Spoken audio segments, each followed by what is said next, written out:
जनातिहन् वीरयोषिताम्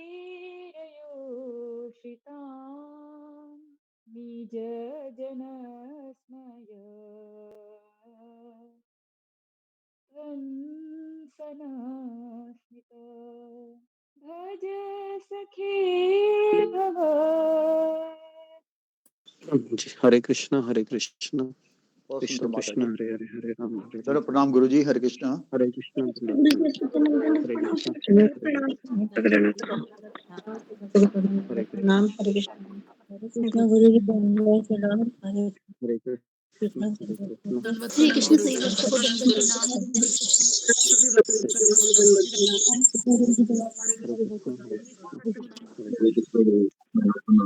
हरे कृष्ण गुरु जी दंडवत प्रणाम। कोई व्यक्ति को दंडवत प्रणाम। जी हरे कृष्णा। तो आज किसका दंड आज बताने गुरु जी हरे कृष्ण गुरु जी दंडवत प्रणाम। हरे कृष्ण सभी भक्तों को दंडवत प्रणाम। हरे कृष्ण दंडवत प्रणाम गुरु जी सभी भक्तों को दंडवत प्रणाम। हरे कृष्ण। जी अशोक चावला प्रभु आज किसका टर्न था? जी गुरुदेव। ऋतुपूर्णा माता जी का गुरु जी। हरे कृष्ण गुरु जी दंडवत प्रणाम। सभी भक्तों को दंडवत प्रणाम। गुरु जी आज कर मेरा ले, टर्न है। announcement कर ले। सभी भक्तों को दंडवत इसके बाद कुछ अनाउंसमेंट जी गुरुदेव। जी गुरु जी शुरू कल कीजिए। ये हुआ था कि जो महाराज जी ने गए थे कि वहां पर उनके सर के ऊपर एक नेवले बैठा था, वही टॉपिक कल हुआ था।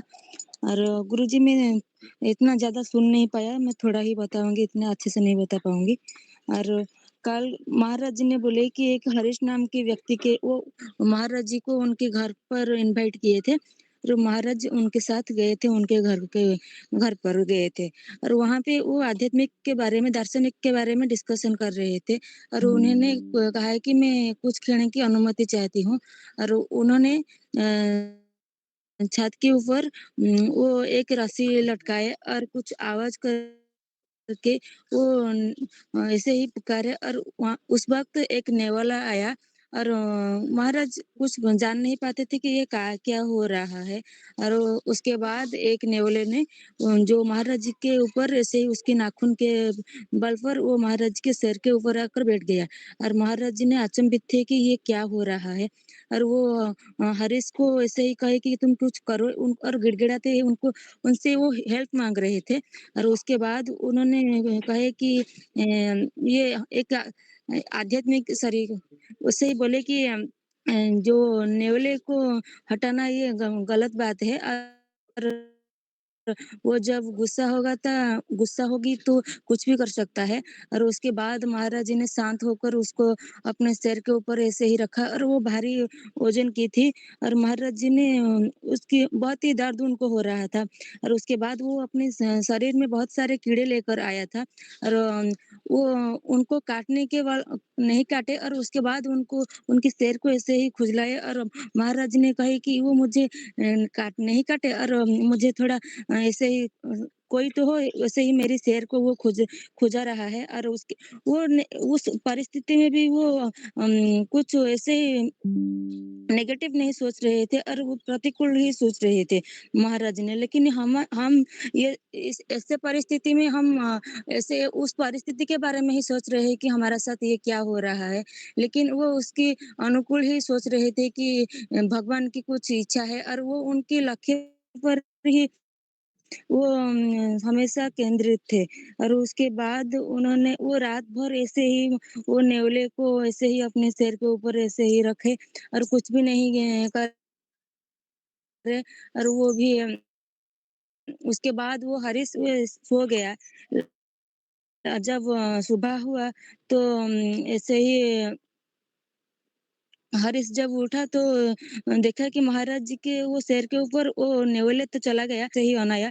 महाराज जी ने ये अनुभव किया कि वो मुझे धन्यवाद ही कर रहा है कि मैं उसको रात भर अपने सिर के ऊपर उसको ऐसे ही रखा। और आपने बोले कि ये हम इसमें क्या सीख सकते हैं। और हम तो ऐसे परिस्थिति में गुरुजी हम सोच रहे हैं कि परिस्थिति के बारे में ही हमेशा सोचते हैं कि ये हमको क्या सिखा रहा है, हम उस वक्त ये नहीं सोचते हैं। और महाराज इतने विनम्र थे, और वो कुछ भी वो हरीश को भी नहीं डाँटे, लेकिन हम वहाँ पे थे। वहाँ पे जब हम वहाँ पे होते तो हम तो नहीं, लेकिन हम तो उनको डाँटते थे और उसके बाद उन्होंने कुछ भी नहीं कहे और वो हरीश ने उनको बोला कि मेरे पास ऐसे ही बहुत सारे न्योले हैं और महाराज जी को लगा कि मुझे यहाँ पर बिल्कुल भी नहीं रहना है और वो व्यक्ति तो बहुत ही ज़्यादा खतरनाक है और वो ऐसे ही अपने जो मेहमान है उनके साथ ऐसे हरकत कर रहा है।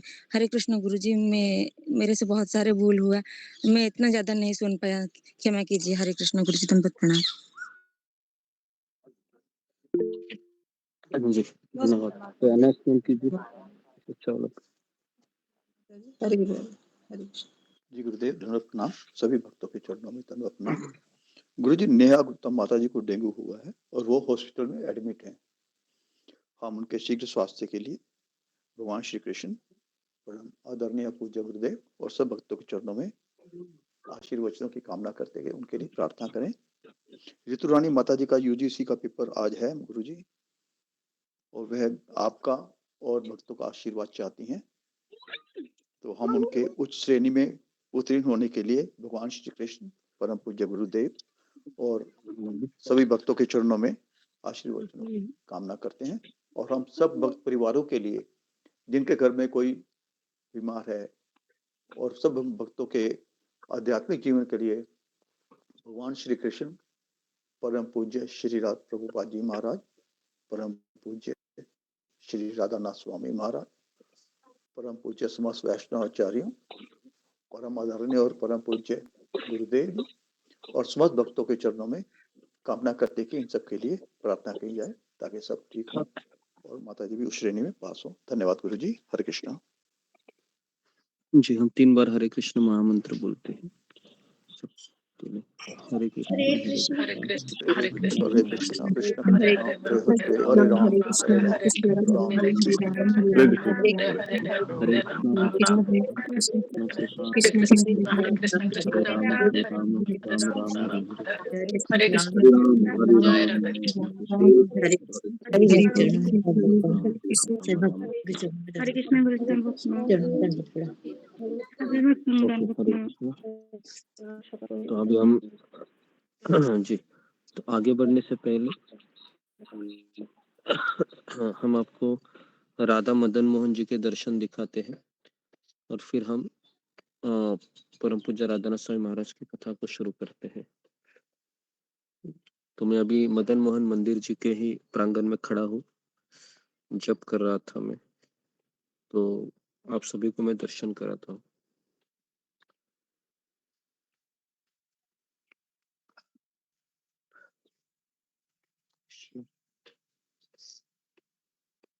भक्ति प्रीति माला चंदन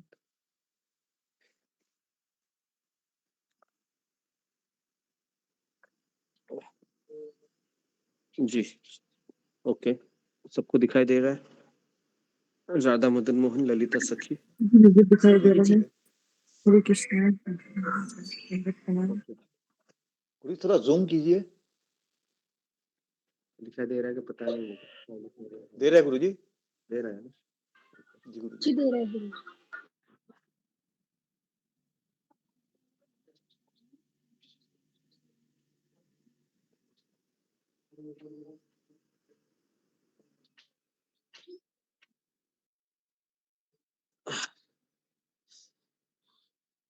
तो मैं आपकी ओर से फूल अर्पण करता हूँ भगवान को।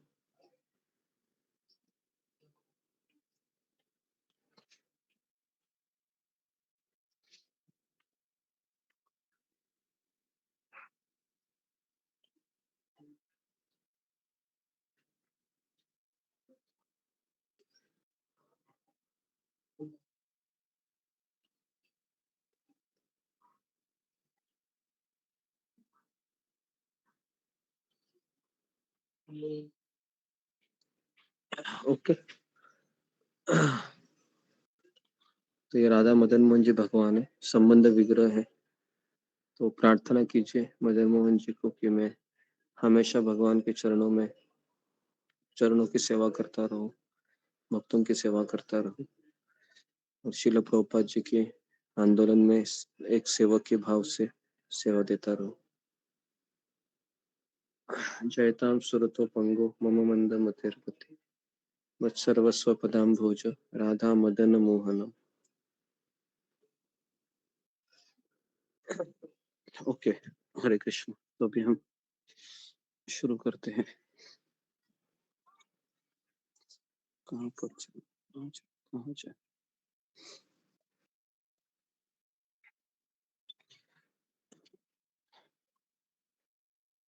तो कल हमने चर्चा की थी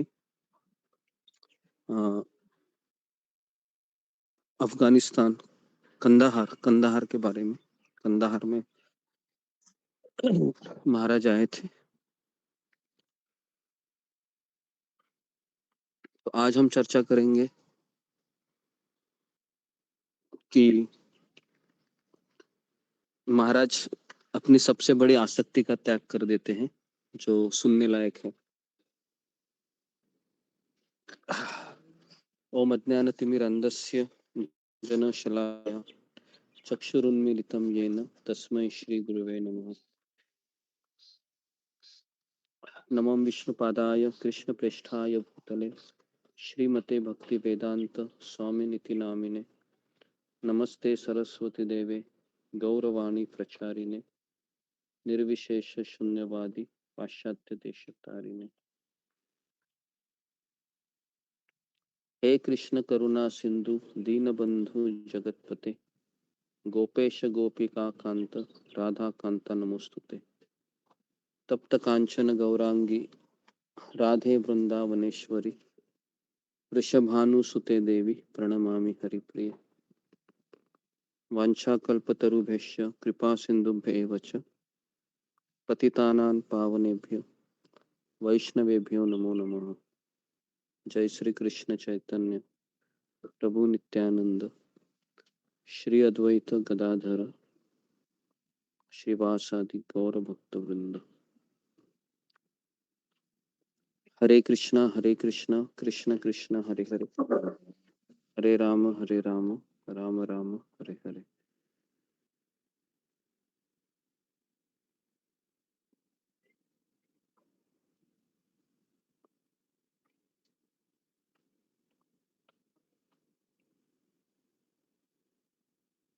ओके, हरे कृष्ण। तो आज हम महाराज के जीवन का एक ऐसा प्रसंग लेना चाह रहे हैं जो हमारे लिए एक टर्निंग पॉइंट हो सकता है। बहुत सारे ऐसे प्रसंग हैं। एक शिक्षा भी अगर महाराज की हमने अपने जीवन में उतारी तो हमारा जीवन साधारण नहीं रहेगा, लेकिन इन शिक्षाओं को अपने जीवन में उतारने के लिए बहुत धैर्य की आवश्यकता होती है, और वो धैर्य हमें भक्तों की संगति से ही प्राप्त होता है।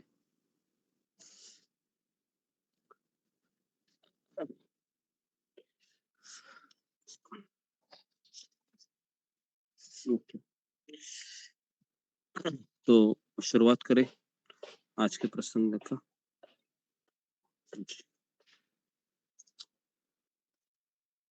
देखिए, महाराज अभी गंगा के किनारे बैठे हैं, खास करके ऋषिकेश में हैं, और महाराज विचार कर रहे थे कि मेरे गुरु कौन होंगे, क्या मैं श्रद्धावान बना रह पाऊंगा। तो एक दिन सूर्योदय से पहले महाराज गंगा की धारा को देख रहे थे, गुरुजी पेज नंबर कौन सा है? और पेज नंबर गुरुजी। गंगा की धारा कभी सोती नहीं है। हजारों मील लंबे प्रवास पर विचार करने लगे महाराज। तो गंगा माता को कौन पुकार रहा था? तो महाराज लिख रहे कि समुंदर उसको पुकार रहा था। धारा में बहती जल की हर बूंद बहुत धैर्य से अपने अंतिम गंतव्य तक बही जा रही थी। गंगा मैया मुझे सीख दे रही थी कि अपने अंतकरण की पुकार का अनुगमन करने के लिए मुझे धैर्य और स्थिरता की आवश्यकता है। बहुत इम्पोर्टेंट है हम सबके लिए। धैर्य का डेफिनेशन क्या है? कौन मुझे बताएगा? सब फिंगर को रेज कीजिए। धैर्य की व्याख्या क्या हो सकती है, या धैर्य किसे कहते हैं? जी, ओके, पूजा डिमरी।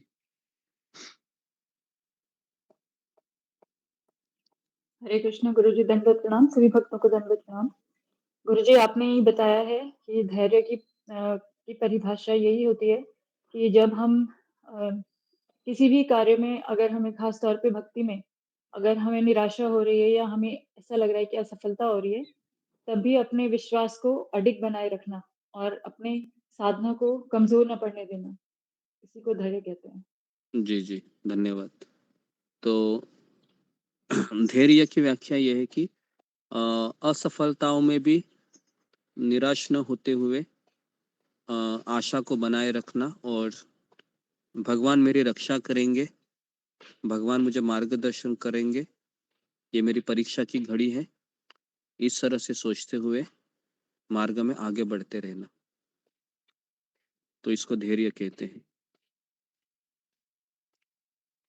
तो हम में से कितने लोगों को ये धैर्य की आवश्यकता है, ऐसा आपको लगता है?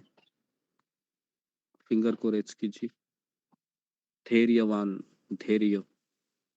गुरुजी पेज नंबर कौन सा बोल रहे हैं आप? जी, पेज नंबर 127 पे हूँ मैं। जी, ओके। 26 लोगों को ये आवश्यकता है धैर्य की। धैर्य, जी। तो आप में से कितने लोग हैं वो असफलताओं में निराश होते हैं? फिंगर को रेज कीजिए। असफलता आने पे निराश होते हैं या फिर मायूस हो जाते हैं, कुछ करने की इच्छा नहीं होती है, ऐसा लगता है कि अभी छोड़ दो सब।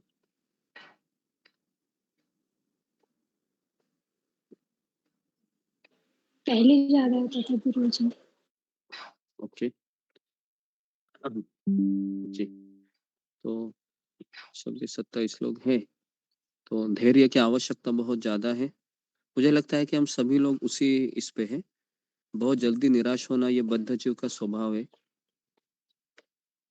लेकिन राधानाथ स्वामी महाराज जैसे मुक्त आत्माएं होती हैं, वह निराश नहीं होते हैं कभी, क्योंकि उनको पता है कि असफलता मुझे इसलिए मिल रही है ताकि मैं और एक कदम प्रयास करके भगवान के चरणों तक अ, बढ़ता रहूं।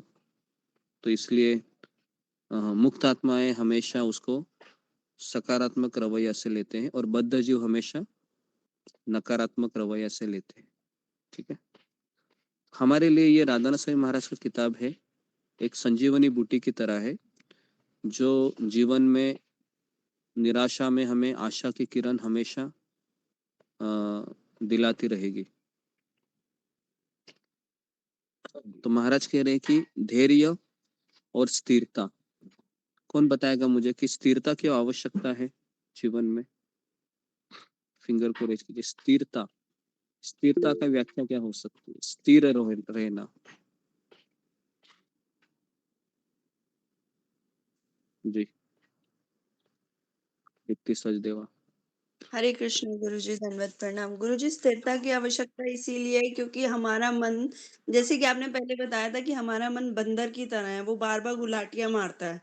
तो हमें भक्ति में स्थिरता की ज़रूरत इसलिए है कि ताकि हम भक्ति में अपनी स्टेबिलिटी रखें और उसी पथ पे इज़िली हम चलते रहें गुरु के आदेश से। हरे कृष्ण गुरुजी। ओके, स्थिरता मतलब गुरु के आदेशानुसार चलना, और भक्ति मार्ग जो हमें कह रहा है उसके अनुसार हमें अपना जीवन यापन करना, तो उसको स्थिरता कहते हैं। तो महाराज कह रहे हैं कि मैंने कभी सोचा नहीं था कि इस संसार के सुखों को छोड़ दूंगा, और मैं गंगा के मध्य इस शिला पर अकेले बैठा था, और मैं अकेला सूर्योदय से सूर्यास्त तक बैठा रहता था, महाराज कह रहे। तो महाराज के मन में विचार आ रहे थे कि मैं ऐसे एक उन्मत्त व्यक्ति की भांति ऐसे असामान्य कार्य क्यों कर रहा था?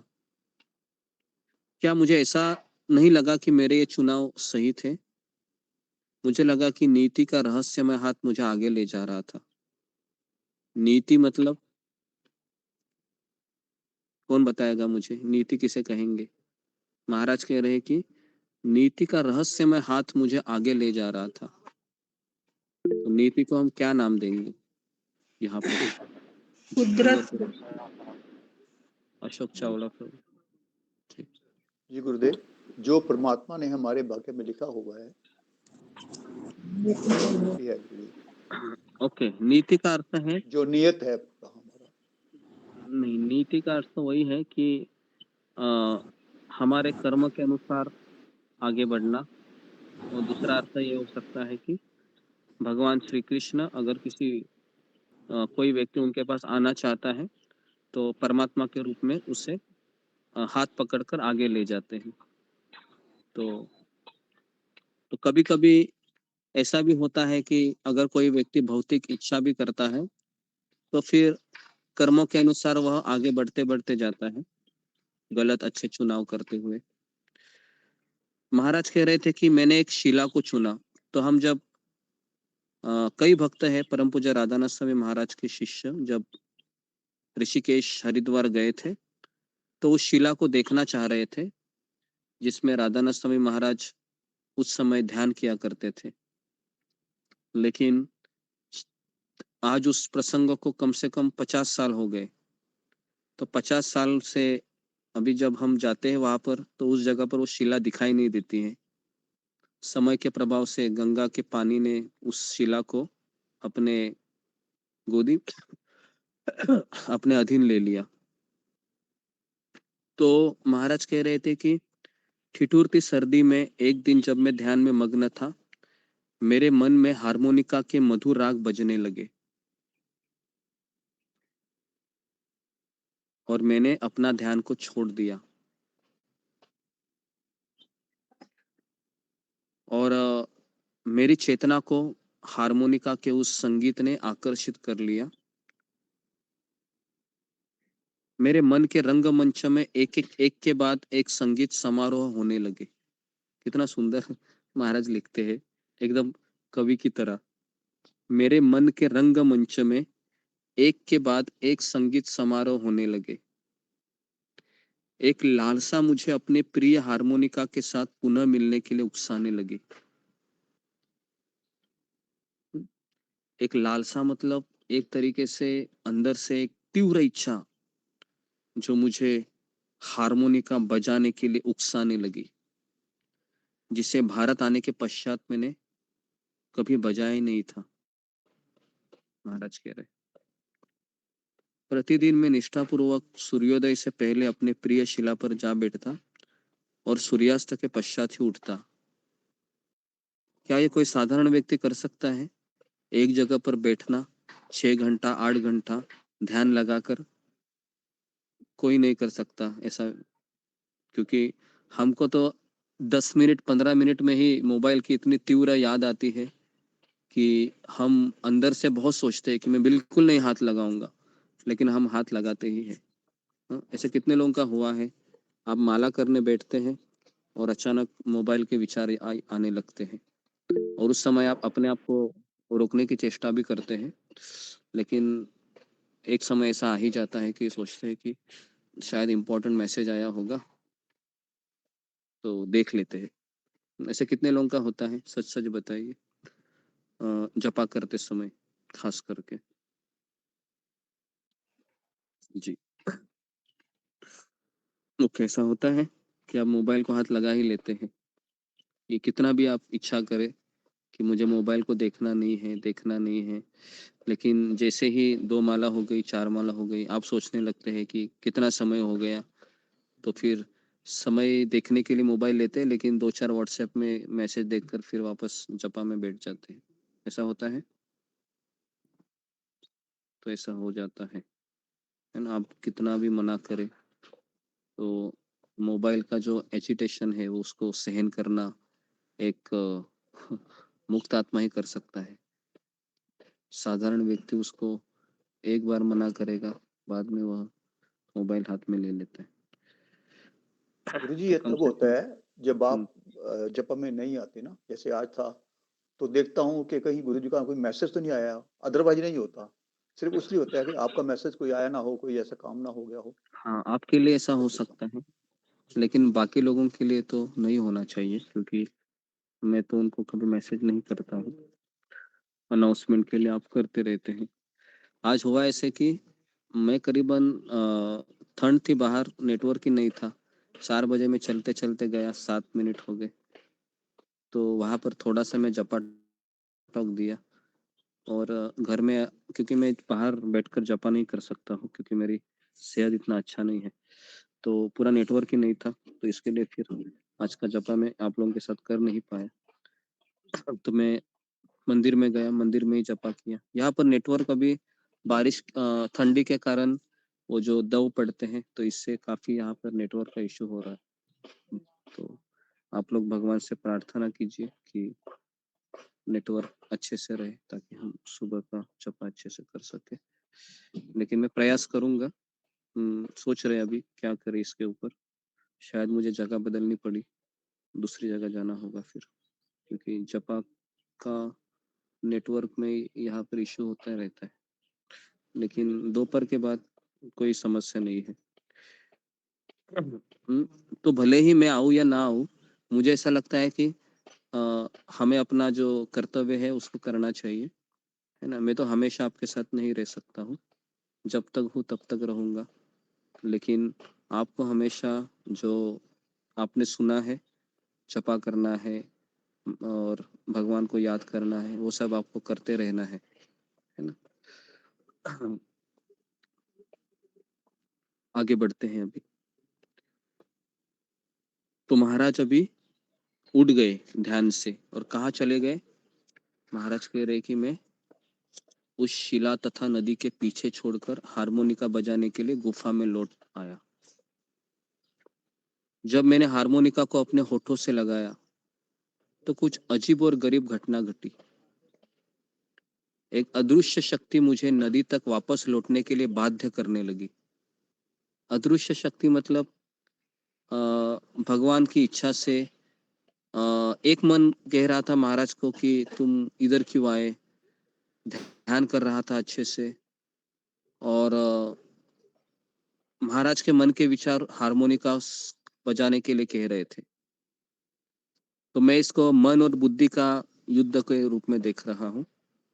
महाराज की बुद्धि कह रही थी कि नदी तक वापस लौटो, मन कह रहा था हारमोनिका बजाओ। तो हर पग के साथ मेरी अधीर इंद्रिय उस हारमोनिका को बजाने के लिए तड़प रही थी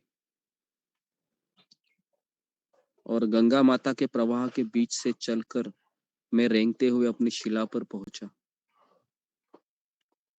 वह अन्य दिनों के समान ही मैं ठंडी खुरदरी सतह पर बैठ गया, किंतु आज मेरे हाथ में हारमोनिका थी और मेरा हृदय स्नेह की एक ऐसी तरंग से अभिभूत हो रहा था जिससे मेरा शरीर कंपायमान होने लगा। मतलब महाराज के शरीर में कंपन होने लगे हारमोनिका हाथ में लेने से। लकड़ी और धातु का एक टुकड़ा, हारमोनिका क्या था? एक लकड़ी और धातु का टुकड़ा। महाराज सोच रहे थे कि मेरे अंदर भावनात्मक स्थिति को जागरूक कर सकता है। यह हारमोनिका मेरी एक प्रिय संगी थी, महाराज कह रहे हैं, जिसमें मेरे हृदय की अंतरंग भावनाएं भरी थी। वह मेरे आंतरिक सुख और दुख के आशाओं को मधुर संगीत के रूपांतरित में करती थी। समय के साथ हम दोनों के बीच संगीतकार और वाद्य यंत्र का एक सहज वार्तालाप विकसित हो गया था। अनेक प्रकार से हम दो प्रेमियों के समान थे। महाराज कह रहे थे कि एक तरीके से हारमोनिका एक प्रेमी की तरह था। तो ऐसा प्रतीत हो रहा था कि यह हारमोनिका अभी ईर्ष्यालु हो रहा है, क्योंकि मैं इसके साथ नहीं रह रहा हूँ और मैं अभी ध्यान करने के लिए शिला पर जाकर बैठता हूँ। तो महाराज अपनी कल्पना से सोच रहे थे कि ये हारमोनिका भी ईर्ष्यालु हो रहा है, मेरे पूरे ध्यान की मांग कर रहा है, सोच रहा है कि मैं उसको अटेंशन दूं पूरा। तो मैं सोचने लगा कि वास्तव में मैं अपने जीवन में क्या चाहता हूँ। देखिए, महाराज को कुछ पता नहीं था मैं क्या कर रहा हूँ। महाराज को अभी तक गुरु नहीं मिले थे, लेकिन महाराज परमात्मा की आवाज को सुन रहे थे।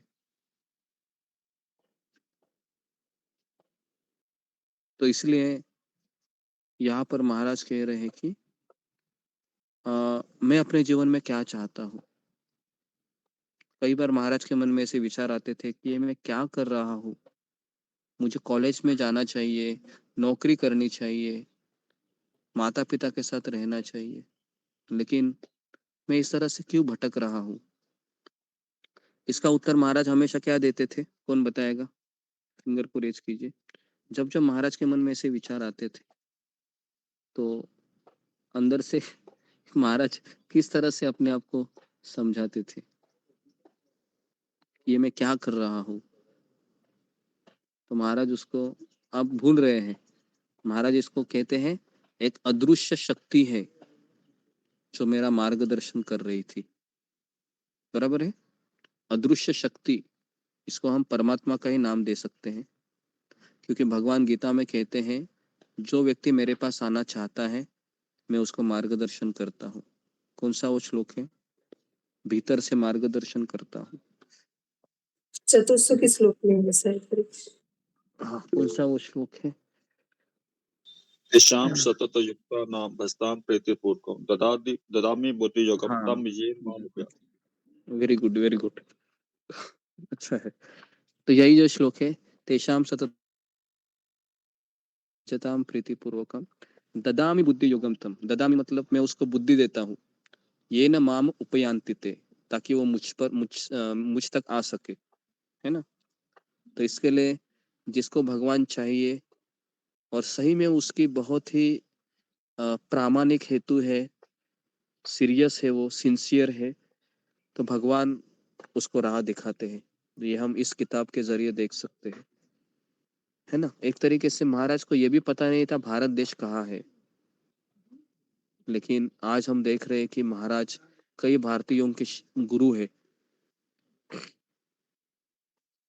ये चमत्कारी लगता है मुझे कि जब इस किताब को हम पढ़ रहे हैं, महाराज कहते हैं कि भारत देश कहाँ है मुझे पता भी नहीं है, बस एक अंदर से आवाज आई थी भारत जाओ, और फिर मैं भारत जाने के लिए निकला।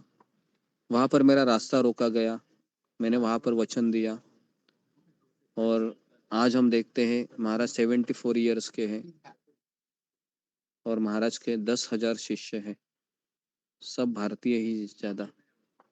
तो ये कोई चमत्कार से कम नहीं है, इस किताब के जरिए हम देखते हैं।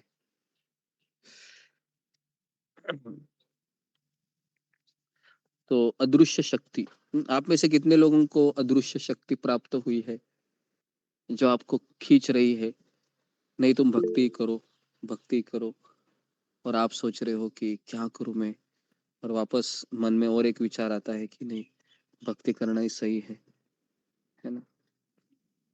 अदृश्य शक्ति, अंदर से आवाज आती है कि नहीं, सत्संग ही करो, माला ही करो, कहाँ जाओगे। तो इस तरह से हम अपने आप को एक तरीके से बनाए रखते हैं इस मार्ग पर। बराबर है जी। तो किसका आवाज होता है? वो आवाज होता है परमात्मा का। परमात्मा का। परमात्मा। हाँ, परमात्मा आवाज देता है, क्या कर रही हो, उठो। फिर मन कहता है सो जाओ। तो इस तरह से परमात्मा की आवाज और मन की आवाज, इसमें युद्ध चलते रहता है, और ये युद्ध अंतिम सांस तक चलता रहेगा। हमें किसकी आवाज सुननी है? हमें परमात्मा की आवाज सुननी है। लेकिन कैसे पता चलेगा कि ये परमात्मा की आवाज है, ये मेरे मन की आवाज है? बहुत सिंपल है। जो आवाज आपको भगवान के करीब लेके जा रही है, समझने का, परमात्मा का आवाज है।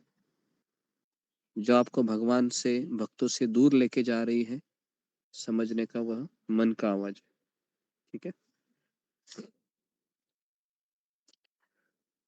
तो इस तरीके से महाराज कहने लगे कि मैं पर्वतों से आती धारा को देख रहा था और मेरे मुंह से कुछ शब्द ही नहीं निकल रहे थे। एक उदासीनता मेरे हृदय को छू रही थी। मैं समझ गया कि विश्वसनीय संगी अब मुझे मेरे मार्ग से भटका रही थी। विश्वसनीय संगी, महाराज उसका नाम लिखते हैं। मतलब महाराज की जो नित्य संगी है हारमोनिका, भरोसा था बहुत महाराज का उसके ऊपर, लेकिन महाराज अभी कह रहे कि मेरे मार्ग को भटका रही थी। उस शिला पर खड़े होकर मैं गंगा के गहरे नीले जल में झांकने लगा। मैं आपको एक चीज बताऊं, आप ऋषिकेश हरिद्वार आ जाइए एक बार जीवन में, आप देखिए कि गंगा इतनी सुंदर दिखती है, इतनी सुंदर दिखती है कि आपको ऐसा लगेगा कि मैं स्वर्ग में आया हूँ, स्वर्ग में आई हूँ। किस तरह से गंगा है वह ऊंचे ऊंचे चट्टानों से बहती हुई आती है और आपको हजारों आपको तीर्थ यात्री दिखेंगे। ऋषिकेश, हरिद्वार, उत्तराखंड ये देवभूमि कहते हैं। बहुत सारे वहां पर आपको तीर्थ यात्री दिखेंगे। जो खास करके ऋषिकेश में बहुत सारे योगियों का मेला लगता है जो सत्य की खोज में निकल पड़ते हैं। तो जीवन में एक बार आप ऋषिकेश हरिद्वार की जरूर यात्रा कीजिए। तो महाराज कह रहे कि मैं उस शिला पर खड़े होकर मैं गंगा के गहरे नीले जल में झांकने लगा। तब मैंने अपने हारमोनिका को देखा, यह जानते हुए कि उस जैसा दूसरा हजारों मील तक मेरा साथी कोई नहीं है। मैंने गैरी को भी छोड़ दिया है, अब ये हारमोनिका ही था जो मेरा साथी था, लेकिन ये भी मेरा ध्यान भटका रहा है। महाराज कह रहे कि मेरे हृदय पिघलने लगा। मैंने अपना हृदय अपने चिर संगी के सामने उड़ेल दिया। इस बार गीत में नहीं अपितु सरल शब्दों में। महाराज अभी हारमोनिका से बात कर रहे हैं, सुनना चाहेंगे महाराज क्या बात कर रहे हैं? सुनिए।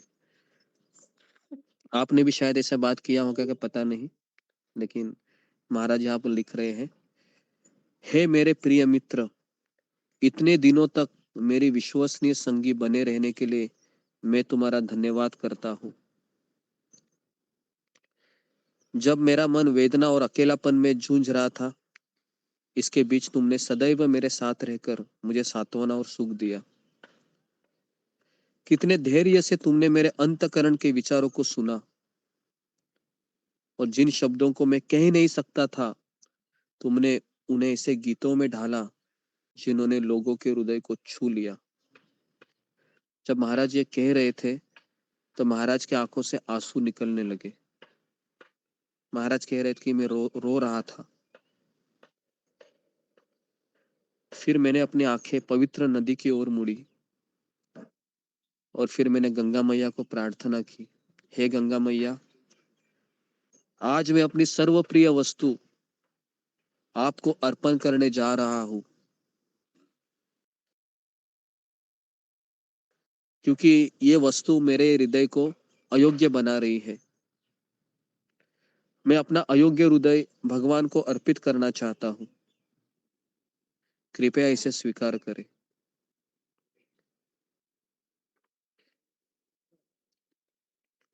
अपने दोनों हाथों से मैंने अपने हारमोनिका को हृदय से लगाया और फिर हिमालय की पवन में उसे उड़ा दिया। सोच सकते हो आप कैसे किया होगा महाराज ने, कैसे किया होगा पता है? वो हारमोनिका लिया होगा, ऐसा हृदय से लगाया होगा और फिर गंगा तो बह ही रही थी ना, क्योंकि महाराज तो शिला पर आए थे। महाराज के पीछे से भी गंगा बह रही थी, आगे से भी गंगा बह रही थी, और महाराज ने बहुत ही धाड़स करके हारमोनिका को हवा में उड़ा दिया ऐसे। क्या आपको दिखाई दे रहा है वो दृश्य? इमेजिन कीजिए, महाराज एक शिला पर बैठे हैं और दोनों जगह पर नदी बह रही है, गंगा, और महाराज उस शिला पर खड़े हैं। हारमोनिका को आप सबने देखा होगा, है ना? इमेजिन कीजिए, कल्पना कीजिए, महाराज उस हारमोनिका को हवा में उड़ा रहे हैं और फिर महाराज कह रहे कि वो यंत्र ऊपर उड़ा, फिर लहराते हुए नीचे उतरा। प्लप, एक आवाज आता है, पता है? उसके गिरने की आवाज सुनकर मेरा हृदय सिहर गया। मेरा प्रिय मित्र सदा सदा के लिए गंगा के लहरों में समा गया। देखिए, क्या इतना आसान है? जिस व्यक्ति के साथ कोई नहीं है, सोचो ना, आप इमेजिन कीजिए, एक गहरी था वो भी चला गया। महाराज कह रहे थे कि हारमोनिका ही था भी मेरे साथ, जिसने मेरे हृदय की भावनाओं को गीत में परिवर्तित किया था, लेकिन महाराज आज उसे भी डुबा दिए। इसको कहते समर्पण। महाराज अपने गुरु से भी नहीं मिले थे, लेकिन महाराज के पास वो हृदय था, समर्पण का हृदय था। पहले से ही महाराज ऐसे ही थे। ऐसा नहीं था कि महाराज अपने आध्यात्मिक गुरु से मिलने के पश्चात ये गुण आए। महाराज के भीतर ये गुण पहले से ही थे, पहले से ही।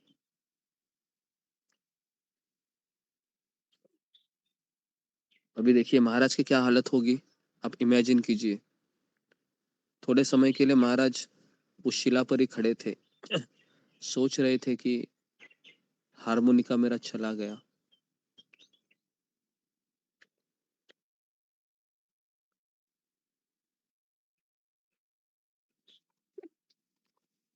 अब इसमें महाराज कुछ शिक्षाएं लिखते हैं, ध्यानपूर्वक सुनिए। पेज नंबर 129 में हमें अक्सर जीवन के बहुमूल्य उपहार इस प्रकार मिलते हैं जिसकी न तो हमने योजना बनाई होती है, न ही उनकी आशा की होती है। तो हमारे मन में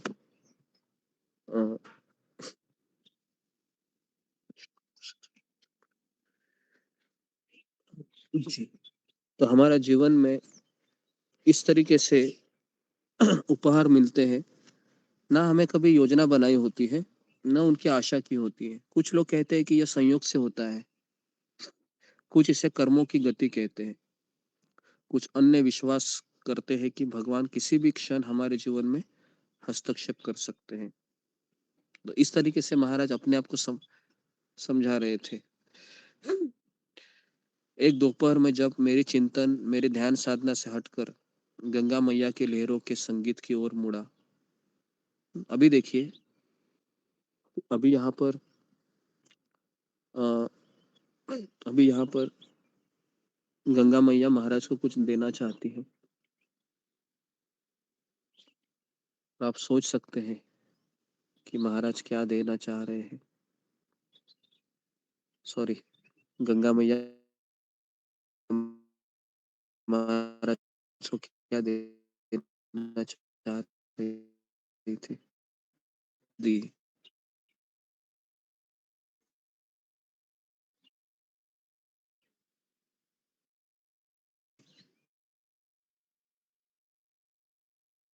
ऐसी गंगा मैया ने महाराज को ऐसी चीज, मैया ने महाराज को, हरे कृष्ण, और ये हमारे लिए ये कोई साधारण चीज नहीं, बहुत बड़ी शिक्षा मिलती है।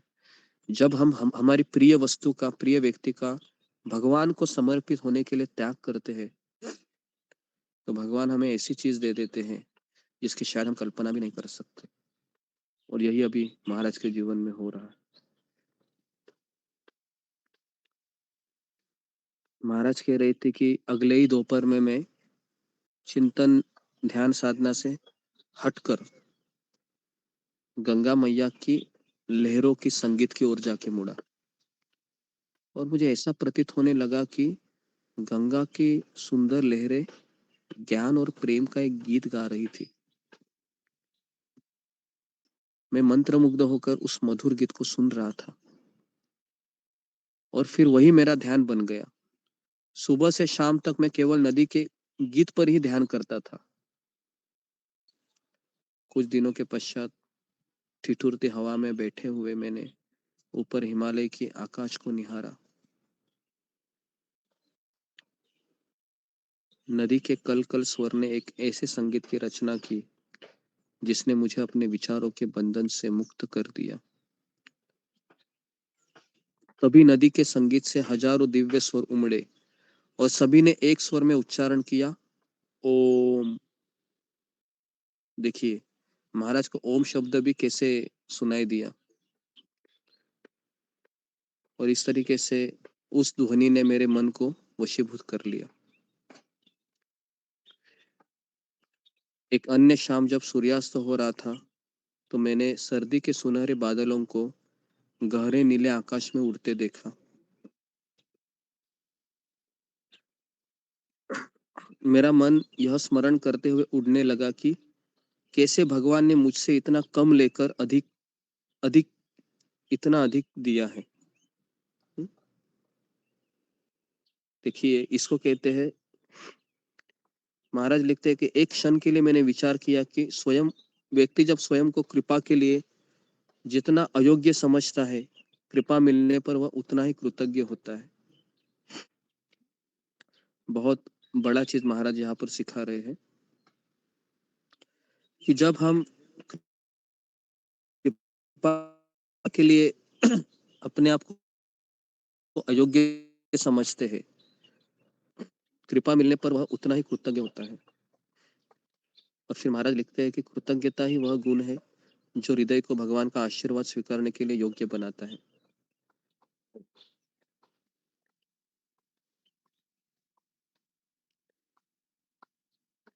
देखिए ये महाराज जो लिख रहे हैं ना, अपने अंतर मन से लिख रहे हैं।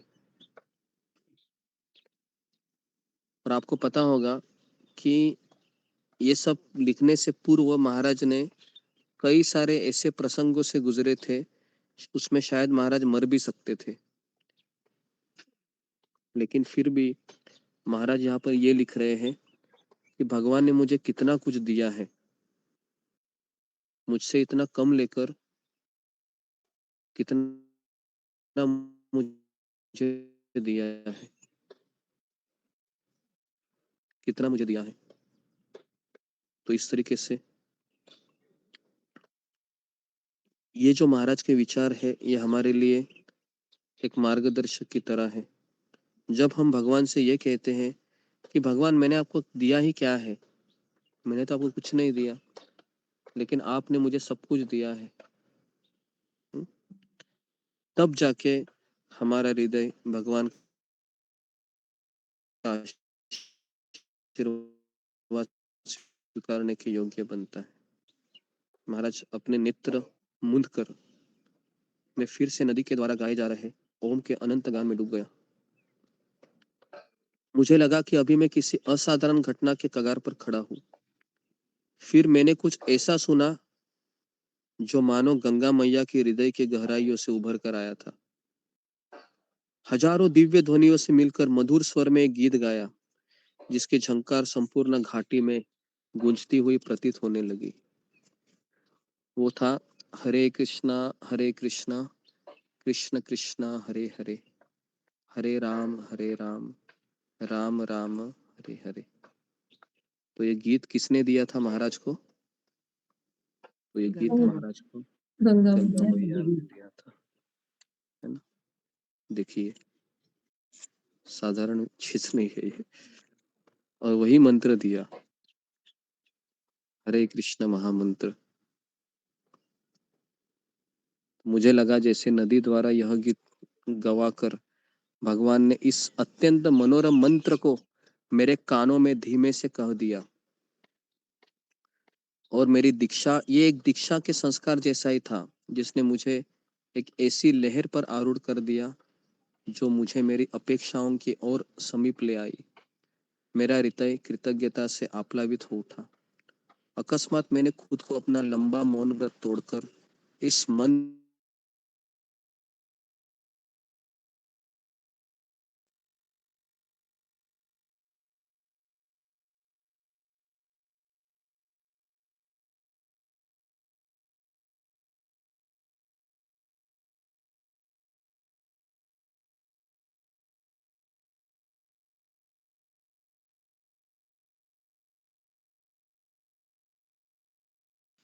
आवाज नहीं आ रही है गुरुजी आपकी।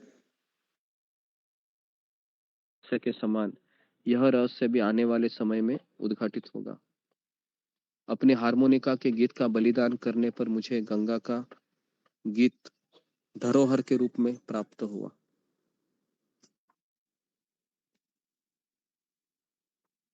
तो इसके लिए जब भी हम भगवान के लिए कुछ करते हैं तो कभी खाली नहीं होता है, वेस्ट नहीं जाता है।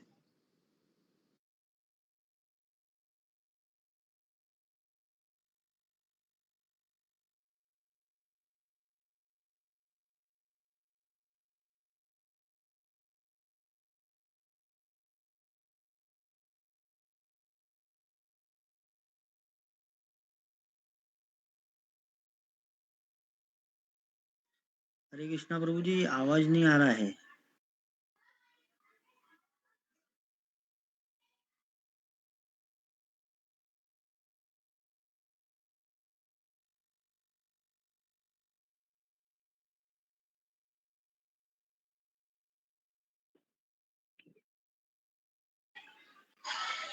हरि बोल।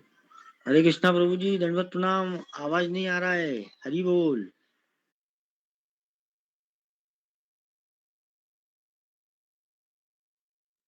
आ जाएगा प्रभु जी, थोड़ा देर नेटवर्क में नहीं होगा, गुरु जी आ जाएंगे।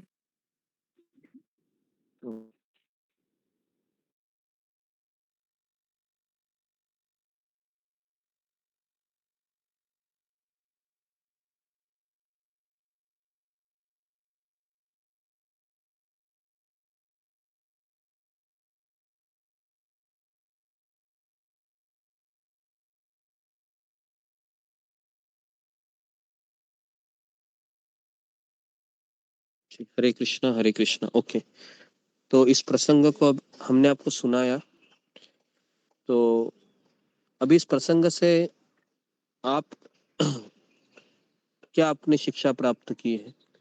फिंगर को रेज कीजिए।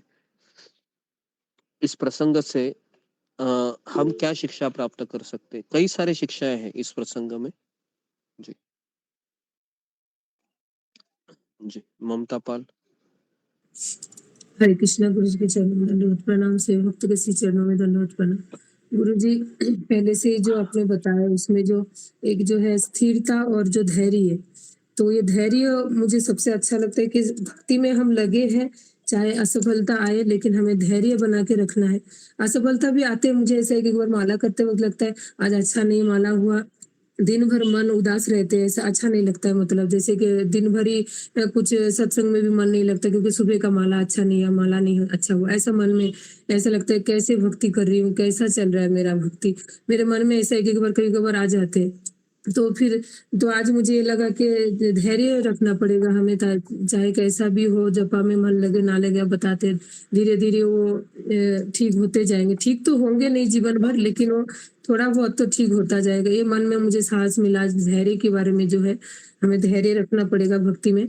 और दूसरा जो आसक्ति के बारे में महाराज जी का जो बताया, जो हारमोनिका को उन्होंने गंगा में अपना, उसमें उनको लगा कि ये मेरे आसक्ति इसमें ही है, हारमोनिका में ही है, जो मुझे ऐसा भक्ति में रुकावट ला रही है। ऐसा है जो आगे हम बढ़ेंगे तो उसमें उसी में आसक्ति है। तो हमारे जो परिवार में जो भी सदस्य है या फिर किसी वस्तु के ऊपर हमारे आसक्ति बनी रहती है। वस्तु वस्तु छोड़ के ज्यादातर परिवार के सदस्य के ऊपर आसक्ति ज्यादा रहते हैं मेरी। तो उसी में हमें आसक्ति, भक्ति में अगर आगे बढ़ना है तो धीरे धीरे, आप कहते हैं बार बार हमें कि आसक्ति को, लगाव को कम करना है, कम करना है। वो जाते तो नहीं है लेकिन धीरे धीरे हमें उसको कम करते जाना है और मरते दम तक भक्ति में रहना है, ऐसा करके। तो मुझे ये दो सीख मिलती है महाराज जी के, ज्यादातर धैर्य का, जो धैर्य रखना है हमें भक्ति में, उदास नहीं होने का। हरे कृष्ण गुरु, धन्यवाद प्रभु। Okay, next Padma Parashar. हरे कृष्णा गुरु जी, धन्यवाद प्रणाम। सभी भक्तों को धन्यवाद प्रणाम। गुरु जी, जैसा कि माता जी ने बोला कि आसक्ति तो ये त्यागना चाहिए, जो चीज़ हमें प्रिय है, लेकिन वो अगर हमें भगवान से दूर कर रही है तो हमें उसको त्याग देना चाहिए। और एक स्थिरता, चाहे कैसी भी परिस्थिति हमारे जीवन में आए, हमको उसमें स्थिर रहना चाहिए, विचलित नहीं होना चाहिए और अपने मन को सांत्वना देनी चाहिए कि हम जिस रास्ते पे हैं वो एक रास्ता एकदम सही है। धन्यवाद गुरुजी। हरे कृष्ण दंडवत प्रणाम। Okay, next Ashok Chawla. जी गुरुदेव, दोनों प्रणाम। जो गुरुदेव भक्तों ने कहा वो बिल्कुल सही कहा। और इसके अलावा एक और है गुरुजी, उनके मन में एक तीव्र उत्कंठा थी परमात्मा के बारे में जानने की, परमात्मा को मिलने की। वो उत्कंठा में सारा दिन वो ध्यान में बैठे रहते थे कि मैं जान सकूं। तो उस उत्कंठा में फिर जब परमात्मा देखता है कि ये बहुत सिंसियर है मेरे बारे में, तो भगवान जी भी कुछ, जैसे गंगा माई ने उन्हें महामंत्र दिया, गंगा माई उनकी मतलब दीक्षा दी, मतलब पहले गुरु तो गंगा माई बनी उनकी, परमात्मा की कृपा से, परमात्मा ने सहायता की। तो धैर्य तो उत्तम गुणों की जननी है गुरुजी। धैर्य होता है तो गुण अपने आप उभर आते हैं अंदर से। धैर्य तो उत्तम गुणों जी, की जननी है, और उनके मन में तीव्र उत्कंठा थी प्रभु को मिलने की, उनके बारे में सोचने की। और जो इस मार्ग में रुकावट बन रहा था उनकी अपनी हारमोनी का, उसका भी उन्होंने त्याग कर दिया। जी, तो एक त्याग की भावना भी है गुरु। जी, जी, ओके। तो राधानाथ स्वामी महाराज, एक प्रसंग में बताना भूल गया आपको। महाराज जब उनकी माँ का देहांत हुआ था 1989 में, ध्यानपूर्वक सुनिए, 1989 में, महाराज इसी किताब में लिखते हैं शायद, जी इसी किताब में है। तो 1989 में राधानाथ स्वामी महाराज की माँ है, उनका देहांत हो गया। और उस समय महाराज है वह अपनी माँ की अस्थियों को लेकर भारत आए, और भारत में जो गंगा है ना, उसी गंगा में महाराज जब अस्थियों को विसर्जन करने के लिए जा रहे थे, तो कई राधा गोपीनाथ भक्त समूह के भक्त भी महाराज के साथ गए थे। मायापुर गए होंगे, मायापुर में भी गंगा है। तो महाराज उस समय उस किताब में लिखते हैं कि जब मैं उन अस्थियों को गंगा में विसर्जित कर रहा था, तो मुझे ऐसा लग रहा था कि मेरी दोनों माताएं एक हो रही है, क्योंकि उसी समय महाराज ने गंगा को अपनी माता का स्थान दिया था, क्योंकि पहली शिक्षा महाराज ने गंगा माता से प्राप्त की थी। क्योंकि महाराज जैसे भारत में एंट्री किए थे, वह हिमालय के गोदी में ही रहे थे, हिमालय की गुफा में रहे थे। और उस समय वह ये जो प्रसंग है कि गंगा के उस शिला पर ध्यान करते हुए रहना, तो उसी प्रसंग से ही महाराज को ये गंगा मैया से लगाव हो गया, और गंगा मैया से बात करते हैं वो। और अगर आपको पता होगा, इस किताब का जो पहला पेज है, उसमें महाराज ने एक श्लोक लिखा है कुंती महारानी का, है ना? आप देखिए, अगर आपके पास किताब है तो उसमें महाराज ने वही श्लोक लिखा है जो गंगा माता से कनेक्टेड है, और कुंती महारानी की जो शिक्षाएं है ना, तो मैं उस श्लोक को दोहराता, फेवरेट श्लोक है महाराज का। त्वयि में अनन्य विषया मति मधुर पते असकु रति मुहत्वा द्वंदा गंगेर वोग मुदनवती। तो महाराज कहते हैं, इसमें कुंती महारानी की प्रार्थना है कि हे भगवान, जिस प्रकार सूर नदी गंगा अबाध गति से समुद्र की ओर निरंतर प्रवाहित होती है, उसी प्रकार बिना किसी विचलन के मेरी भावनाओं को अपनी ओर निरंतर आकर्षित होने दीजिए, कि मेरा मन और कोई दूसरी जगह पर आकर्षित ना हो। क्योंकि गंगा है वह हमेशा समुद्र की ओर बढ़ती रहती है। कई चट्टानें आती है मार्ग पर, कई बाधाएं आती है, लेकिन गंगा मैया यहाँ से वहां से, अगर आपको ये देखना है ना इस श्लोक को, तो आप हरिद्वार ऋषिकेश आइए, आपको पता चलेगा कि गंगा किस तरह से चट्टानों को चीर करके वह समुंदर की ओर बढ़ती रहती है, गंगा सागर की ओर। और महाराज का ये जो किताब है, इस किताब का जो मूल श्लोक है, ये महाराज ने गंगा के ऊपर ही लिखा है। तो इसलिए महाराज कह रहे थे कि गंगा मेरी माता है ना।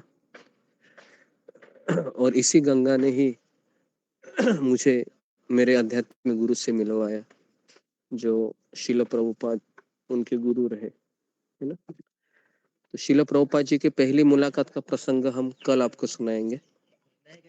कल हम उस भीतर प्रवेश करेंगे कि जब पहली बार राधानाथ स्वामी महाराज अपने आध्यात्मिक गुरु से मिलते हैं।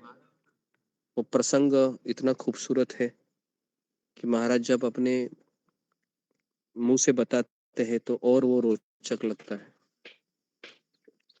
कि कैसे मैं पहली बार अपने आध्यात्मिक गुरु से मिला। और उस समय महाराज बताते हैं कि कितनी सारी अग्नि परीक्षाएं मैं दिया था मैं मेरे आध्यात्मिक गुरु से मिलने के लिए। और महाराज उन सभी को याद करते हैं।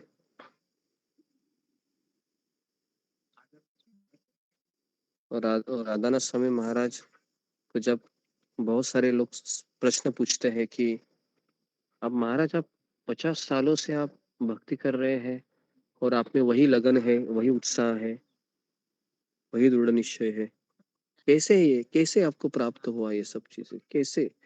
हम तो कुछ साल के पश्चात भक्ति करने के पश्चात कमजोर होने लगते हैं, लेकिन आज भी हम आपको देखते हैं कि वही आपके लाइफस्टाइल है, वही समर्पण है, वही गुरु के प्रति भाव है। तो क्या उत्तर देते हैं महाराज? कौन बताएगा? फिंगर को रेस कीजिए, किसी को आता है इस प्रश्न का उत्तर? एक बार मैंने बताया था जी, रूबी कुमारी। हरे कृष्ण गुरु जी, धन्यवाद प्रणाम। गुरु जी, महाराज जी बोलते हैं कि मैं उस कष्टों को याद करता हूँ जो मैंने भक्ति मार्ग में आने से पहले उठाई है। ये वो बात वो बोलते, इसलिए मैं वहां पर रुकता हूँ, सोचता हूँ, चिंतन करता हूँ क्या क्या मैंने भक्ति के लिए कष्ट किए थे। हरे कृष्ण गुरु जी, बोलने में त्रुटि हुई, माफ। जी ओके, तो कुछ हिंट मिला होगा आपको कि महाराज कहते हैं कि मैं रोज चिंतन करता हूँ, रोज, कि मुझे भक्ति आसानी से नहीं मिली है। मैं सारी चीजों को याद करता हूँ कि कैसे मुझे भक्ति मिले, कैसे मुझे गुरु मिले हैं। और जब मैं उनको याद करता हूँ तो मुझे वह दृढ़ता मिलती है कि मैंने बहुत अग्नि परीक्षाएं दी हैं, मैं इतने आसानी से कैसे कमजोर हो सकता हूँ। तो ये महाराज का उत्तर था, और यही उत्तर हम सबका होना चाहिए, मुझे लगता है कि क्योंकि हम सभी लोगों को भक्ति आसानी से नहीं मिली है। हाँ, आप में से कितने लोगों को भक्ति आसानी से नहीं मिली है? फिंगर को रेस कीजिए। आसानी से नहीं मिली है, बहुत संघर्ष करना पड़ा होगा, तब जाके आपको भक्ति मिली या भक्तों का संगम मिला। और मिलने के बाद भी इतना आसान नहीं है कि उसको मेंटेन करे। जी ओके, कम से कम 24 लोग हैं, आसानी से भक्ति नहीं मिली। कैसे नहीं मिली? जी, किसी को पूछते हैं हम। जी ओके, अरुणा यादव बताओ। हरे कृष्णा गुरु जी, दंडवत प्रणाम आपके चरणों में। सभी भक्तों को दंडवत प्रणाम। गुरु जी, भक्ति तो मिली थी, लेकिन मतलब जैसे मिली थी, लेकिन बोलते उसकी मतलब सही पहचान और वो चीज नहीं कर पाई थी मैं। लेकिन जब भक्ति की जब मुझे मतलब मैं आई, मतलब जब मुझे जैसे मतलब मालूम पड़ने लगा कि भक्ति क्या है, और जब चाहिए था तब वो चीज नहीं मिली थी, तब मैं उस चीज से दूर हो गई थी। जब मुझे मिला था मैंने किया नहीं, और उसके बाद फिर अब लेकिन अब मिला है, अब मैं छोड़ूंगी नहीं गुरु जी। हरे कृष्ण। Okay, next Parveen Kumar. हरे कृष्णा गुरुजी, दंडवत प्रणाम। गुरुजी स्टार्टिंग में जब मतलब मैं यूट्यूब से और ऐसे देख के भक्ति स्टार्ट किया था, लेकिन वो कोई इफेक्टिव नहीं थी, क्योंकि वीडियो में बताया कि गुरु चाहिए तब जाके भक्ति अच्छे से होगी। तो उसके लिए फिर मैं मतलब वृंदावन गया, द्वारका जो नई दिल्ली में है, जहाँ पे मोगलिया प्रभु जी रहते हैं, वहां गया ढूंढने के लिए। मैं हरिद्वार भी गया दोस्त के साथ। तो बहुत मतलब मैंने गुरु को ढूंढने के लिए बहुत प्रयास किया, मुझे कहीं नहीं मिले। लास्टली फिर मैंने क्या बोलते हैं, समर्पण कर दिया भगवान का कि आप ही ढूंढो, क्योंकि मैंने सुना था कि भगवान का कि समर्पण करने से भगवान देखते हैं, हाँ भैया मेरे पास आया है तब चलो कुछ करते हैं। तो मैंने समर्पण किया, तब जाके मेरे पास मतलब कॉल आया था इधर से, अपने ग्रुप से, तब जाके मैं जुड़ा था गुरु जी। तो मुझे लगता है कि काफी कुछ घटित हुआ है भक्ति में आने के लिए मेरे साथ। और फिर अभी मेन सिचुएशन अभी ये है कि उसको मेंटेन करना बहुत मुश्किल हो रहा है। जब जुड़ा था तब तो बहुत खुश था कि पता नहीं क्या मिल गया है, बहुत अच्छी चीज है ये तो मैं बहुत ढूंढ रहा था। गुरु मिल गए, इस्कॉन के गुरु मिल गए, बहुत अच्छा है। और बहुत अच्छे मन से मैं ज्वाइन किया और काफी लगा रहा, लेकिन उसको मेंटेन करना रियल में बहुत टफ है, बहुत, क्योंकि तरह तरह की सिचुएशन आती रहती, फैमिली की है, ड्यूटी की है, बहुत कुछ आता है। तो उनके साथ मेंटेन करना बहुत मुश्किल रहता है गुरु जी। हरे कृष्ण गुरु जी, धन्यवाद प्रणाम। इतना ही बोलना चाहूँगा जी, धन्यवाद। नेक्स्ट वृषाली। हरे कृष्ण गुरुजी, दंडवत प्रणाम। सभी भक्तों के चरणों में दंडवत प्रणाम। गुरुजी, आपसे जुड़ने से पहले मैं 1.5 साल से ये महामंत्र कर रही थी। रोज 16 माला करने का प्रयास करती थी और यूट्यूब से प्रवचन सुनती थी। तो उसमें यही होता था कि हमारे जीवन में एक गुरु की आवश्यकता है, मार्गदर्शक की आवश्यकता है और एक सत्संग करना बहुत जरूरी होता है। तो मैं जो आध्यात्मिक में है, भक्ति में है, उनको देखती थी कि ये मेरे गुरु हो सकते हैं क्या। गुरु के बारे में मैंने बड़े सपने संजोए थे कि मेरे गुरु ऐसे होने चाहिए, वैसे होने चाहिए। और हर वक्त जो भी प्रभु जी से मैं सुनती थी प्रवचन, उनको कमेंट करती थी कि उनका जो नंबर है मुझे मिल जाए, उनसे बात हो जाए। ये 1.5 साल में करती रही। उनको प्रश्न भी पूछती थी, मेरे सवाल भी बहुत सारे थे। तो और अगले दिन में अपने सवालों के कोई जवाब दे, इसका मैं इंतजार करती थी। मगर मेरे सवालों का जवाब देने के लिए कोई नहीं था। तो मैंने 1.5 साल बहुत प्रयास किया है सत्संग मिलने का, गुरु को खोजने का। और 1.5 साल के बाद मुझे आपके इस क्लास में मैं जुड़ी हुई हूँ। हरे कृष्ण गुरु जी, दंडवत प्रणाम। मुझे लगता है मुझे जी भी आसानी से नहीं मिले हैं आप। जी जी, हरे कृष्ण। Okay, next Meena Kumari.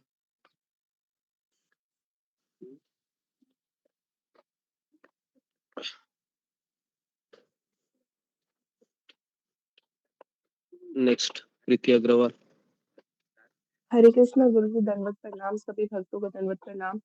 गुरुजी, मुझे मतलब बहुत, मैं यूँ तो नहीं कहूँगी कि मुझे भक्ति मिल गई है, लेकिन जो आप सभी भक्तों का गुरुजी का संग मिला है, बहुत ही मुश्किल से मुझे मिला है। और उस सब के लिए मैं उन दुखों को धन्यवाद करती हूँ जिसने मुझे कृष्ण की तरफ मोड़ा।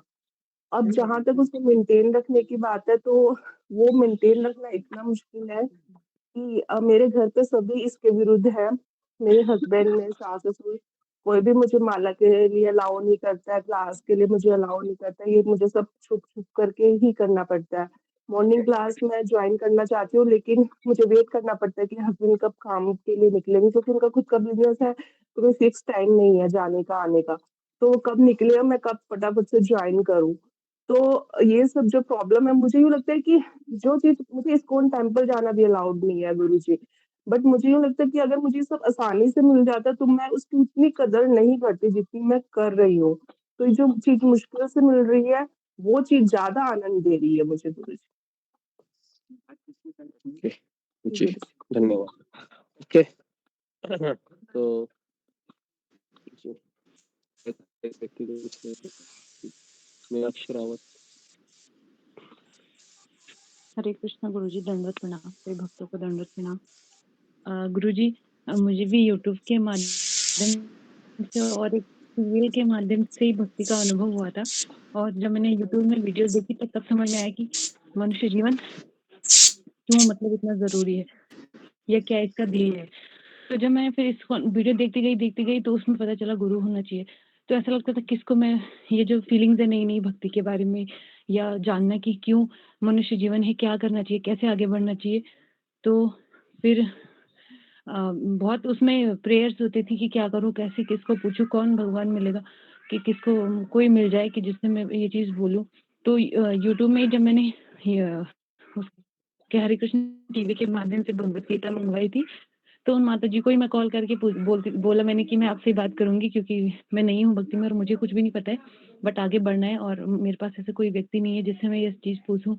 लेकिन मैं मैरिड थी और वो अनमैरिड थी, तो उसमें भी दिक्कतें होती थी क्योंकि वो उनको वो चीज़ घर की परिस्थिति बताना या जो भी है, तो वो समझ मतलब उनके पास भी टाइम नहीं होता था। तो और जैसे बागेश्वर धाम बालाजी हैं, तो वो भी कहते थे अर्ज़ी लगाओ, तो मैं सोचती थी मैं गुरु के लिए अर्ज़ी लगाऊँगी वहाँ पे कि मुझे भी हनुमान जी गुरु चाहिए, तो मैं तो वहाँ नहीं आ सकती लेकिन आप यहीं से मेरी अर्ज़ी स्वीकार कर लो। तो घर की परिस्थिति के साथ-साथ में ये चला और भक्ति जब आपसे जुड़ गई, तो उसके बाद भी जब घरवालों ने देखा कि प्याज़ लहसुन छोड़ दिया, चाय-कॉफ़ी छोड़ दी और बाहर का खाना छोड़ दिया, तो अब तो और दिक्कतें बढ़ती क्योंकि उनको लगता है कि सब कुछ छोड़ दिया तुमने, खाना नए-नए तुम भोग लगा के खाते हो। और गुरुजी एक बार मैंने तो खिचड़ी का जब फर्स्ट टाइम उन्होंने देखा कि खिचड़ी का भोग लगा है, तो मुझे बहुत डाँट पड़ी क्योंकि हमारे इधर खिचड़ी कहते हैं कि जो वैसे भूत-पिशाचों की जो पूजा होती है, उनके उस टाइम पे हमारे इधर किसी पे जैसे छाया आती है, तो उसको हटाने के लिए उस टाइम खिचड़ी का भोग लगता है। तो कहते हैं कि तुम तो भगवान को लगाती हो खिचड़ी का भोग और पता नहीं नए-नए पकवान पका के लगाती हो, क्या-क्या करती हो। तो ये बहुत सारी चीज़ें होती हैं, लेकिन मुझे लगता है कि सही रास्ता मिला है, तो ये चीज़ें आगे बढ़ने का भी वो मतलब उत्साह देती है गुरुजी। हरे कृष्ण गुरुजी, दंडवत प्रणाम। ओके। जी, जी, जी, जी। Okay, next. Okay. Ashok Chawla प्रभु। ओके। जी गुरुदेव, दंडवत प्रणाम गुरुजी। गुरुजी, भक्ति तो मैं शुरू से करता था, पर सैटिस्फाइड नहीं था। कुछ था मन में, कुछ और है। तो पहले माता रानी की भक्ति, क्योंकि शुरू से हमारे घर में माता रानी की भक्ति होती थी, करते थे। पर मन में था कुछ और है। उसके बाद धीरे-धीरे हमें किसी ने फिर श्री बाबा जी के, साईं बाबा जी का किया। तो उसमें भी वो था, काफ़ी साल रहा बाबा जी का भक्त मैं। तो उसमें था कि बाबा जी भी अपने भक्तों को गीता पढ़ने के लिए कहते थे। किसी को कहते थे गीता पढ़ो, किसी को कहते हैं भागवतम पढ़ो। क्योंकि जब अंतकाल आया उनका, उन्होंने शरीर छोड़ना था साईं बाबा जी ने, उन्होंने भी राम विजय प्रकरण पढ़ने की आज्ञा दी थी। भाई 14 दिन तक राम विजय प्रकरण पढ़ो, रामायण का। तो जब वो गीता देते थे, मेरे मन में होता था मैं भी गीता पढ़ूं। बाबा जी कहते हैं, जिसकी तरफ संकेत करते हैं। तो फिर मेरे को गीता भी मिली, बड़े ऐसे ढंग से मिली। काफी टाइम ही लगेगा बताऊं मैं तो एक स्कूल के भक्त मेरे पीछे पड़ गई, बिटिया थी बेचारी। तो आपने गीता लेनी है, आपको देनी है। मैंने कहा बेटा मेरे पास तो है। कहते नहीं आपको देनी है, ये अलग से है, एक यथारूप है। तो वो गीता ली मैंने फिर उससे। तो पढ़ते पढ़ते गीता पढ़ी, 3-4 बार पढ़ी, पर ज्यादा अच्छा असर नहीं उसका समझ आया। हाँ, ये था उसमें कि गुरु को प्रति गुरु चाहिए हमें। और मेरे मन में था कि जैसे मैं देखता था, रोज न्यूज आती थी, कोई गुरुजी ऐसे गुरु हैं जो, जैसे कई गुरु हैं, जैसे आपने देखा हुआ, मैं नाम नहीं लेना चाहता उनका। तो मैंने कहा यार, अगर गुरु के चरण में बैठ के ऐसे गुरु ले लिया, मैंने मान लिया, तो मैं तो अगर गलत साइड पे चला गया फिर बड़ी प्रॉब्लम हो जाएगी, मेरा सारा कुछ बेकार जाएगा। फिर मैं कृष्ण भक्ति करने लगा। कृष्ण भक्ति फिर मैं रोज कृष्ण जी को कहता था गुरु जी के लिए, मेरे को गुरु दो, गुरु दो। तो फिर मेरे को यहाँ से फोन आया था राधिका माता जी का कि आप जुड़ना चाहते हैं। मैंने कहा हाँ, बहुत जरूर जुड़ूंगा मैं। तो कृपा करी भगवान ने, तो मेरे को आपकी शरण में दिया, आपके ग्रुप में दिया। तब से मैं तैरने की कोशिश कर रहा हूँ कि कहीं पहुंचूं किनारे पे। और आपका साथ रहा, तो आपका आशीर्वाद रहा तो जरूर पहुंचूंगा गुरुजी। तो पर मेरे को धैर्यपूर्वक मैंने बड़ी प्रतीक्षा की, कोशिश की हर तरफ से। कोई मुझे कहीं ले गया, कोई कहीं ले गया, पर मैंने मन नहीं किया मेरा कहीं भी। तो इस तरह से मैं आपके चरणों में आया गुरुजी। आप कुछ समझ, थोड़ा समझ में आने लगा है गुरुजी। धन्यवाद गुरुजी। तो यहाँ पर जी धन्यवाद, सारे भक्तों का धन्यवाद। तो यहाँ पर मैं रुकता हूँ। आप सबका बहुत बहुत धन्यवाद। परम पूज्य राधानाथ स्वामी महाराज की जय, शिला प्रभुपाद की जय। हरे कृष्ण कृष्ण कृष्ण हरे हरे, हरे राम